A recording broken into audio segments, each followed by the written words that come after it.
안녕하세요. 얼마 전 이혼 소송을 시작한 30대 여성입니다. 남편과 저는 어머니 지인의 소개로 만났습니다. 어느 날 어머니께서 이 남자 좀 한번 만나보라며 저에게 남편의 사진을 들이미셨어요. 실물은 어떨지 몰라도 사진으로 보기엔 나쁘지 않더라고요. 제가 당시 어떤 남자 연예인에 푹 빠져 있었는데 언뜻 보면 그 연예인 얼굴도 닮은 것 같고 소개팅을 하러 나가는 자리였으니 외모를 무시할 수는 없잖아요. 어머니께선 그 밖에도 뭐하는 남자고 어떤 집안이고 여러 가지의 이야기를 하셨지만 그런 건 솔직히 크게 귀담아 듣지는 않았습니다. 잘 될지 안 될지도 모르고 어머니 지인이 주선하는 자리였는데 개차반을 데려다 놓진 않겠지. 단순하게 그렇게 생각했어요. 그렇게 만나게 된 남편은 생각과는 많이 다른 외모를 가지고 있었습니다. 못생겼다는 뜻이 아니라 사진 속 이미지와 달랐지요. 사진에서는 약간 차갑고 도시남자 같았는데 막상 만나보니까 둥글둥글하니 어른들이 좋아하겠다 싶더라고요. 한마디로 제 스타일은 아니었습니다. 하지만 남편 성격이 참 좋더라고요. 생긴 것처럼 성격도 모난 구석이 없었고 상냥한 말투의 배려가 몸에 배어있는 것 같았습니다. 무엇보다 저는 영화광이라고 불릴 만큼 영화를 좋아하는데 남편도 그렇더라고요. 첫 번째 데이트를 마치고 집에 돌아와 남편이 추천해 주었던 영화들을 보게 되었는데 어쩜 취향이 그렇게 비슷하던지요? 이 남자다 싶었네요. 그렇게 저희는 3주 만에 사귀는 사이가 되었습니다. 결혼을 하겠다는 것도 아니고 단지 제가 연애를 시작했을 뿐인데 친구들도 가족들도 신기해하고 기뻐하고 솔직히 말씀드리자면 제 나이 29살에 처음 하는 연애라서 그랬던 것 같아요. 반면에 남편은 저를 만나기 전 2번의 이별이 있었다고 하더군요. 궁금하지 않았기에 못하러 저런 이야기를 나한테 하지 싶었지만 남편은 저에겐 뭐든지 이야기해주고 싶었다 했습니다. 이런 인간이었으니 저를 속일 거라곤 조금의 의심도 하지 못했어요. 남편과 결혼을 약속한 건 사귄 지 2년쯤 됐을 무렵입니다. 5살 연상의 남편은 연애 초반부터 결혼 이야기를 자주 했어요. 그러다 사귄 지 1년이 넘어가자 본격적으로 결혼하자는 소리를 입에 달고 살더라고요. 처음엔 그런 남편이 부담스러워서 화도 여러 번 냈지요. 그럴 때마다 저같이 좋은 여자를 놓치기 싫어 그렇다며 넉살 좋게 넘어가는 사람이었습니다. 결국 사귄 지 2년 만에 제가 백기를 들었네요. 솔직히 이 정도로 나랑 결혼하고 싶어 하는데 설마 제 눈에 눈물 나는 일을 할까 싶었거든요. 이 사람이라면 평생 나를 지켜주고 행복하게 해주려나 보다 그런 생각도 들었고요. 한편 남편은 연애 시절부터 어떻게든 하루빨리 저를 자기 부모님께 소개시키고 싶어 했습니다. 눈도장을 찍어야 빨리 정도 들고 그럴 것 아니냐고요. 하지만 전 그 정이 무서웠어요. 남녀 사이가 한치 앞을 모르는데 괜히 정이라도 들었다가 헤어지게 되면 저희 둘뿐만 아니라 양쪽 부모님까지도 상처를 받으실 게 뻔했으니까요. 결국 본격적으로 결혼 이야기가 오가고 나서야 처음으로 아버님 어머님 댁에 인사를 드리러 갔습니다. 친정 어머니께서 가면 가만히 목성마냥 앉아있지 말고 눈치껏 움직이라고 하셨는데 지금 생각해보면 저보다 친정어머니가 더 긴장을 하셨던 것 같네요. 빈손으로 갈 수 없었으니 홍삼 세트와 제철 과일을 준비했고요. 첫 만남 치고 분위기는 나쁘지 않았어요. 회사를 다니시다 은퇴하셨다는 아버님은 말수가 없으셨는데 남편 말로는 매사 무덤덤하신 분이라 했어요.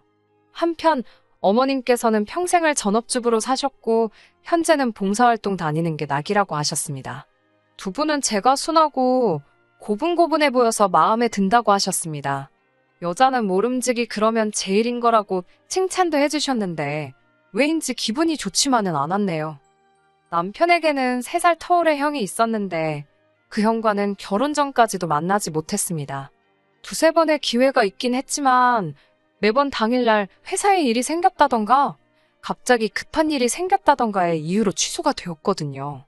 저도 그렇고 남편도 그렇고 다들 일을 하던 사람들이니까 다시 약속을 잡는 일도 쉽지가 않았고요. 어머님 아버님께선 아주버님하고는 차차 친해지면 되지 않겠냐며 너무 신경 쓰지 말라 하셨습니다. 그렇게 유야무야 넘어가서 결혼식장에서 처음 만났어요. 남편과 아주버님의 사이는 좋은 편이었지만 연애 때부터 남편이 제 앞에서 아주버님 이야기를 한 적은 거의 없었습니다. 아주버님은 지방에서 일을 하고 있다는 것 정도였지요. 그러다 결혼을 며칠 앞두고 아주버님이 유부남이고 아이가 있다고 하더라고요. 솔직히 황당했어요. 이게 뭐라고 말을 안 했지 싶었으니까요. 도무지 이해가 안 돼서 왜 진작에 말하지 않았냐고 물으니 남편의 반응은 자기도 모르겠다며 깜빡했답니다. 그러더니 자기 형이 결혼했고 안 했고가 우리 결혼에 영향을 끼칠 만큼 중요한 일이었냐고 오히려 저에게 반문을 하더라고요. 그렇게 물어오니 저도 달리할 말은 없었습니다만 그래도 기분이 나쁘고 찜찜하더군요. 아무튼 무사히 저희는 부부의 연을 맺게 되었습니다. 앞으로 남편과 저 둘이서 잘 먹고 잘 살면 될 줄 알았지요. 그런데 식을 올리고 얼마 되지 않아 어머님 때문에 크게 감정이 상하는 일이 있었습니다. 신혼여행에서 돌아온 날이었습니다. 아침에 친정 아버지가 갑자기 쓰러지셨다는 소식을 들으면서 비행기를 탔던 상황이라 제 마음은 한시가 급하고 바빴지요. 원래 계획대로라면 시댁으로 먼저 향했겠지만 솔직히 그런 계획은 안중에도 없었습니다. 저는 남편에게 시댁에 연락드리라고 했고 그리고는 얼마나 서둘렀는지 기억도 잘 안 나요. 알고 보니 아버지는 원래도 심한 저혈압이셨는데 근래의 사업 때문에 신경 쓰실 일이 많다 보니 순간 정신을 잃으셨던 모양입니다. 다행히 직원들이 옆에 있었기에 바로 병원으로 이송되셨고요. 아버지가 괜찮으신 걸 확인하고 나서도 한동안 놀란 가슴이 진정이 되질 않았습니다.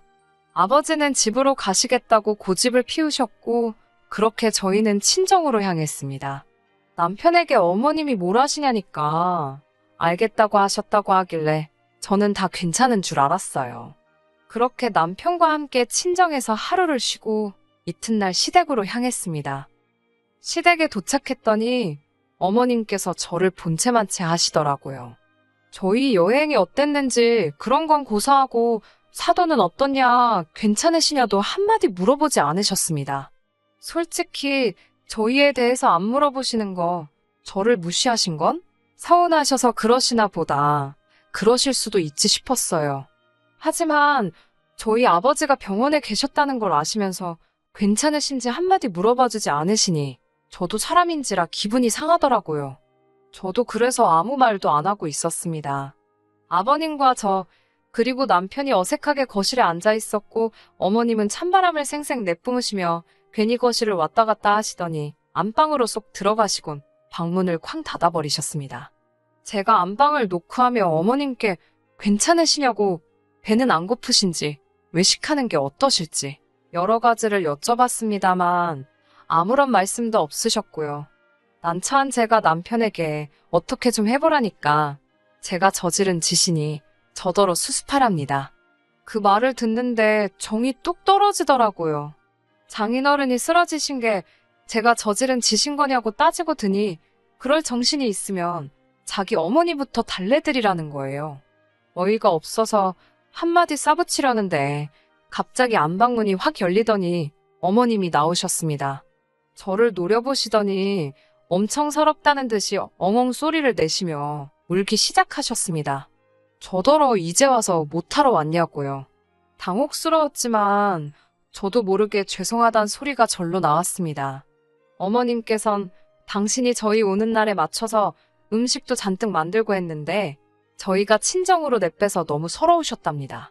내빼다니 말씀이 심하시다 싶었지만 혹시 남편이 설명을 똑바로 안 했나 싶어서 저희 아버지가 저혈압으로 쓰러지셔서 걱정이 돼서 먼저 가게 되었다고 모르셨냐고 조심스레 물었어요. 그러자 안다고 잘 알지만 저혈압으로 죽는 사람이 세상에 어디 있냐입니다. 그래서 네 아버지 죽었냐입니다. 멀쩡하지 않냐고요. 제가 놀라서 어떻게 말씀을 그렇게 하시냐고 그랬더니 또 우시면서 서운해서 그러신답니다.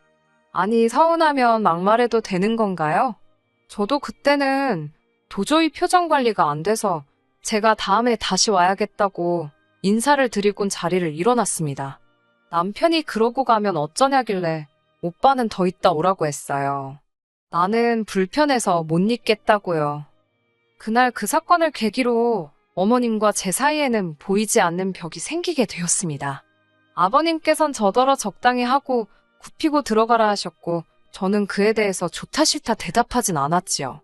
다만 가정의 평화를 위해서 며느리 노릇만 하자고 마음을 먹었네요. 이후로 명절이라던가 생신 그리고 어버이날 정도만 챙겼습니다. 생신상 차려달라 하셔서 차려드리고 용돈 챙겨드렸어요.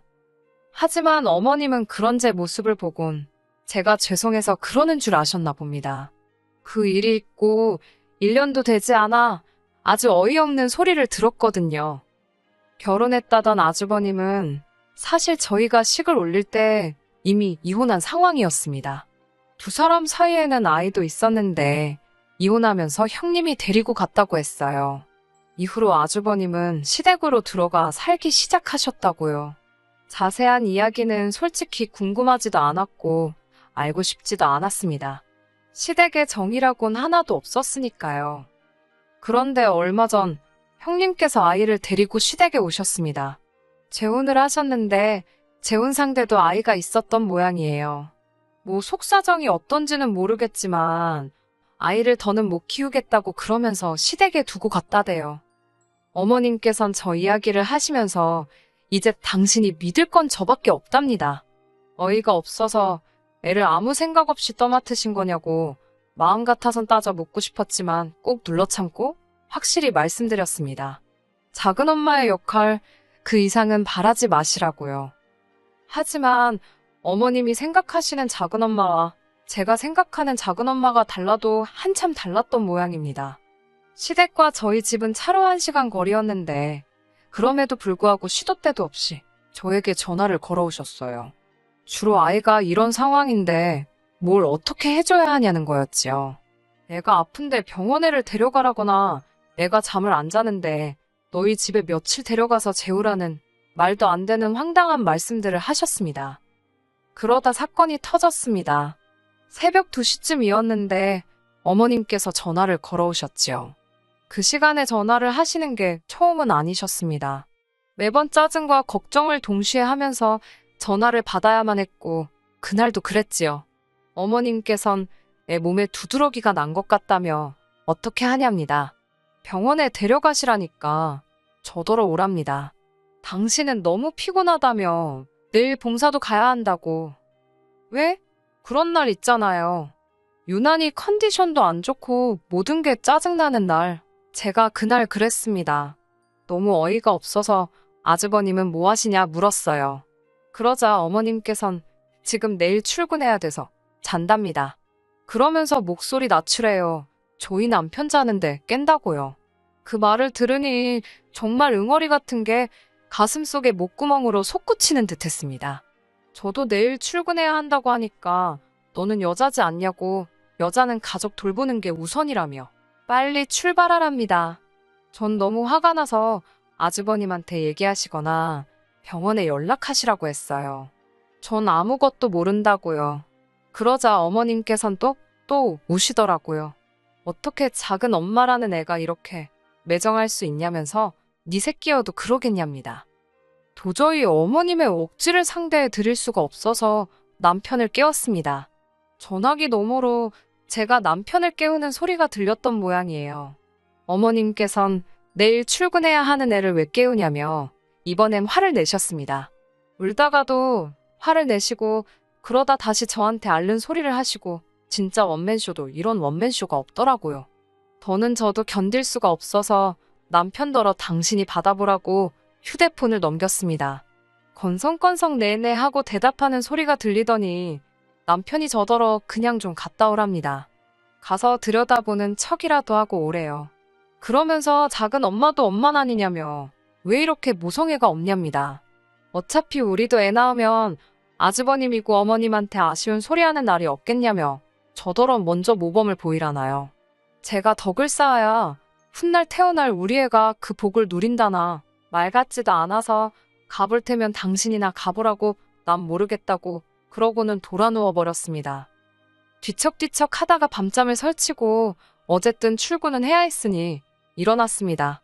보아하니 남편도 제대로 못 잔 눈치더라고요. 제가 거실로 나가니 이야기 좀 하잡니다. 출근해야 하는데 바쁜데 왜 그러냐니까 지금 출근이 문제가 아니래요. 그러면서 자기가 밤새 곰곰이 생각해봤는데 조카를 데려와야겠답니다. 자기가 보아하니 어머님은 연로하시고 조카가 온 뒤에는 봉사활동도 못 다니셔서 스트레스를 많이 받으시는 눈치래요. 하던 봉사를 안 하니 죄를 짓는 기분이라며 이미 남편에게 하소연도 여러 번 하셨다고요. 저는 속으로 그깟 봉사하지 마시고 손자나 사랑으로 키워주시지 싶었지만 차마 입 밖에 내지는 않았어요. 남편은 저더러 어차피 매번 전화 받고 하는 것도 피곤하지 않냐면서 이참에 우리 애 키우는 예행 연습한다 생각하고 한번 해보자더군요. 제가 싫다고 더 말할 것도 없다고 싫다고 딱 잘라 거절을 했습니다. 그러자 남편은 그럼 자기가 시댁으로 가서 조카를 키우겠다고 당분간 떨어져 지내잡니다. 그러라고 했어요. 생활비도 못 준다길래 그러라고 했지요. 사실 신혼살림 차릴 때 남편이 모아둔 돈이 생각보다 없어서 집 전세금을 제가 혼자 냈거든요. 대신 결혼 생활에 들어가는 생활비는 전적으로 남편이 부담하고 있었고요. 남편 딴에는 자기가 생활비를 안 준다고 하면 제가 크게 쫄기라도 할 줄 알았나 봅니다. 하지만 아무런 상관이 없었어요. 솔직히 생활비라고 받아봤자 제 옷이나 화장품을 사는 데 쓰는 돈은 전혀 없었으니까요. 다 관리비에 공과금 내는데 들어갔지. 그러니 뭐 생활비 안 준다고 제가 쫄 게 뭐가 있겠어요? 무엇보다 제가 남편보다 더 잘 벌고 있었는걸요. 제가 너무 순순히 생활비도 필요 없다. 남편이 시댁에 가서 지내겠다고 해도 그러라 하니까 자기도 괜한 말을 했다 싶었나 봅니다. 몇 번이고 저더러 후회 안 하냐고 물었으니까요. 저는 그만 좀 물어보라고 후회 안 한다고 내일 당장 내려가라고 했어요. 대신 서류 정리하고 가라고요. 그때부터는 오히려 주객이 전도되었지요. 남편이 어머님께 이야기를 했는지 어머님까지도 전화를 하셔서는 이제는 조카 문제 때문에 절 찾지 않을 테니 그저 둘이서만 행복하게 지내랍니다.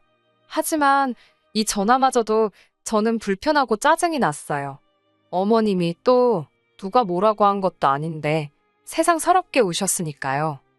어머님께선 당신은 저에게 바라는 게 하나도 없었는데 제가 당신을 너무 밀어낸다며 제가 그렇게 당신을 싫어하니 당신이 사라져 주시겠다나요? 어휴, 막말로 그런 소리도 한두 번이지요. 하도 들어서 인이 박혀 있었으니 시쳇말로 씨알도 안 먹혔지요. 양치기 소년 이야기도 모르시나 한번 읽어드려야 하나 싶을 정도였네요. 더 화가 났던 건 남편은 또 어머님이 그렇게 말씀하신 걸 알고는 너는 시어머니를 뻑하면 울리냐며 진짜 인정머리 없다고 저를 못된 인간 취급을 하더라니까요. 이 꼴 저 꼴 보기는 싫고 그런데 남편은 이혼은 안 하겠다고 어깃장을 놓으니 어쩔 수 없이 제가 이혼 소송을 걸었습니다. 남편이 비협조적으로 나온 덕분에 시간은 좀 걸릴 것 같지만 변호사 말이 저에게 불리할 건 없을 거라고요. 마음 편하게 먹고 잘 지내고만 있으라고 그러대요. 지금까지도 남편에게선 연락이 옵니다.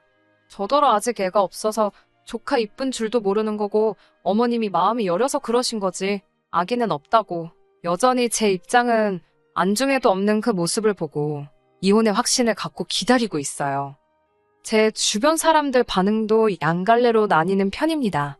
몇몇 사람들은 그래도 한번 참지 그랬냐, 애가 나중에 크고 나면 얼마나 너한테 고마워하겠냐며 저를 탓했고 또 다른 사람들은 남의 애를 왜 너가 떠맡냐, 너네 시댁 이상하다 그러며 저 대신 욕을 해주기도 했어요. 하지만 사실 사람들의 의견이 뭐가 대수겠어요. 중요한 건 제 마음이지요. 앞으로도 한동안 쉬운 시간은 아닐 것 같지만 그동안 해왔던 신경전 모두 내려놓고 제 마음을 돌아보며 지내려고요. 끝까지 들어주셔서 감사합니다. 오늘의 사연은 여기까지입니다. 구독과 좋아요, 알람 설정 부탁드리고 더 좋은 사연으로 다시 찾아뵙겠습니다. 감사합니다.